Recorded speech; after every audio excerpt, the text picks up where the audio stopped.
مقالات کا سلسلہ ختم ہوتا ہے، 2 مقالے رہ گئے ہیں، ان کا میں تعارف کرا دیتا ہوں، اور وہ ایسے مقالے ہیں کہ وہ 1-2 منٹ میں اس کا کوئی حاصل بھی نہیں۔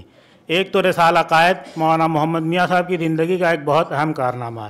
میں نے اپنے استاد گرامی قدر حضرت مولانا اعجاز احمد صاحب اعظمی رحمۃ اللہ علیہ کے صاحبزادے مولانا عرفات اعظمی سے اس پر مقالہ لکھوایا۔ مولانا ساجد میاں صاحب کی عنایت سے مجھے اس کی مکمل فائل دستیاب ہوگی۔ مولانا کے تذکرہ نگاروں نے اس کے بارے میں کہیں کچھ نہیں لکھا، مکمل فائل ملی۔ مولانا عبد الملک صاحب کی عنایت سے اس کی PDF فائل بنوا کے اپلوڈ بھی کر دی تاکہ اہل علم اس کو دیکھ سکیں اور سمجھیں کہ اس زمانے میں کس طرح ایسا رسالہ نہیں۔ اس کے مقالہ نگاروں میں مولانا سید فخر الدین صاحب جیسے لوگ، مولانا اعجاز علی صاحب، مولانا عبد الرحمن صاحب، مولانا عبدالحق مدنی صاحب، اس طرح کے لوگ ہیں، اور وہ دیکھنے سے تعلق رکھتا ہے۔ تو اس کا تعارف کم سے کم 15-20 صفحے میں ہے، اور اس کے بعد مولانا کی دینی علمی قلمی خدمات 20 صفحے میں ہیں۔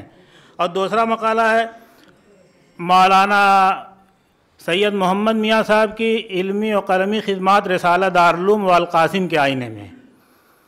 مولوی محمد شاہد متعلم دارالعلوم تو شعبہ تحفظ ختم نبوت، انہوں نے کافی محنت کی 2-3 مہینے تک، اور تمام رسائل تلاش کیے، لائبریری سے، محافظ خانے سے، اس کا اشاریہ بنایا، اہم مقالات کا تعارف کروایا، دارالعلوم رسالہ دارالعلوم کا وہ تعارف کا وہ اہم، بہت علم بہت اہم چیز ہے۔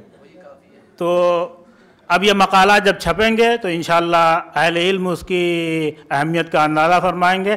اور میں اب مولانا متین الحق اسامہ دامت برکاتہم سے درخواست کرتا ہوں کہ 2 منٹ میں اپنی بات پوری فرمائیں، بہت ادب کے ساتھ۔